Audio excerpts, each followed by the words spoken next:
Are LLMs at a dead end? AI pioneer Yann LeCun seems to think so, and he's actually supported in this by other AI researchers. Hello my friends, and how are you doing? Today I'm not in the video, but I show you amazing places I have been while talking about this topic, so let's get started. So what is his big critique about LLMs and why they may not lead anywhere? Now, the first thing that he's saying is that LLMs can't become truly intelligent just by scaling. We have all these promises from the big companies like Google and OpenAI, Meta and Microsoft that we are very close to AGI. It's just around the corner, a little bit more, and maybe the next model or the model after that, we might be there because that is a promise they need for their investors and of course for you to keep paying for the subscriptions. Now he says that is all a big LLM pill. It's a bubble. It's just too close thinking. It doesn't lead anywhere.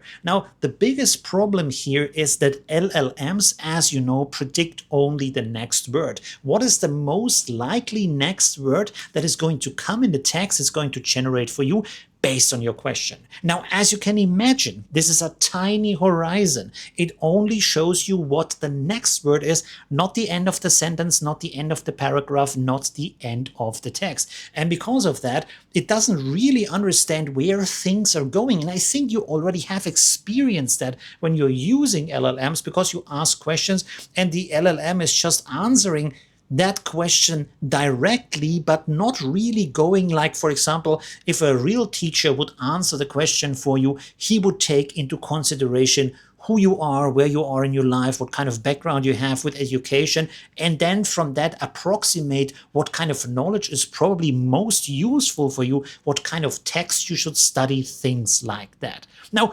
he phrases this, of course, a little bit different. So he says LLMs are just focused on text, but text is not how we learn the world. Text is not how our brain also communicates internally. There is a lot more for that.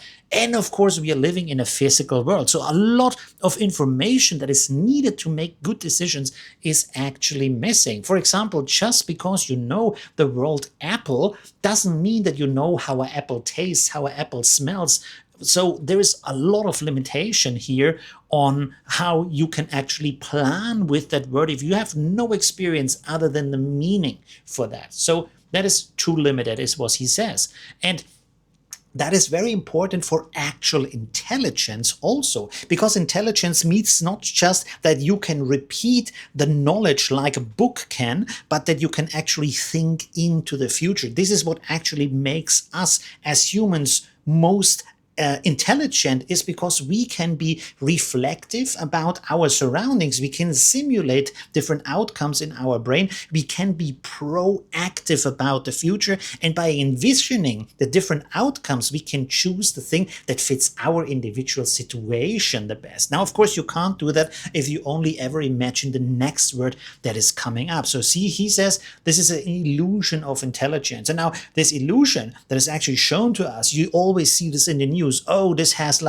it has solved the bar test, it has done the math test, it can do this and that better than humans, faster than humans. But it might be that these LLMs are just overfitted for these specific answers. But when you use them in the real world, and you also have this experience, I guess, when you try to work with AI, is that AI doesn't really actually understand what you want. And when you run into a problem, it might do the same thing over and over without understanding how to solve it. Or if you want to go deeper into a topic, the AI might not know how to go deeper until you tell it how to go deeper into a topic. Now, that is not real intelligence. That's just a simulation, an illusion of intelligence, because the text sounds smart, but actually it's just words and nothing else. So how is there a solution for that? Now, for him, that is, first of all, he left Meta because he said they are too focused on LLMs. He can't really go into the future with what he wants to do. But also he has started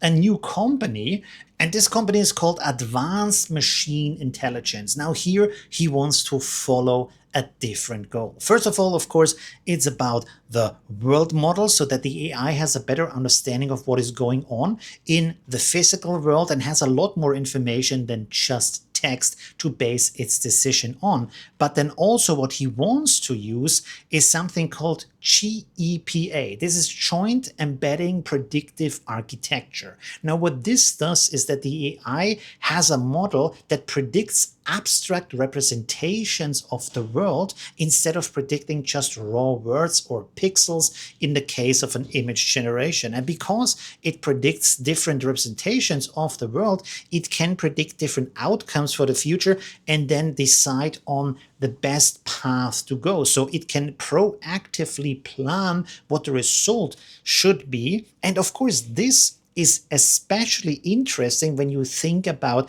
agentic AI, because that is the future of a lot of application. And of course, this future is becoming a lot more physical as soon as it goes into a robot. And the robot really has to have some kind of understanding of the physical world around it to actually interact with it smartly and not make some grievous mistakes in that process. Now, of course, also if you have an agentic AI, you can imagine that instead of just giving you one answer, it goes from step to step to step to step through a lot of decision making.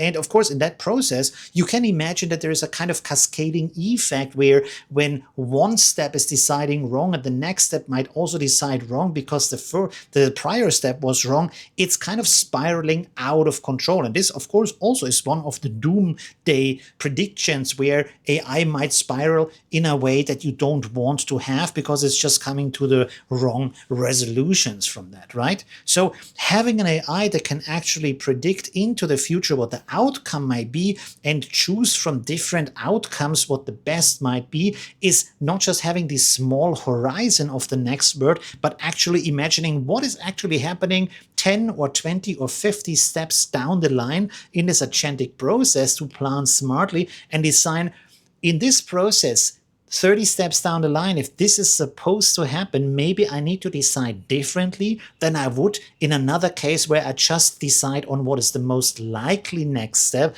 I decide on a step that is most likely for this individual specific situation. And of course, that makes it way more useful.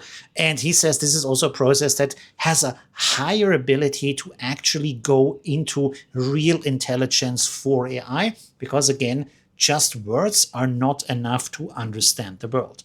Let me know what you think in the comments. Thanks for watching and see you soon.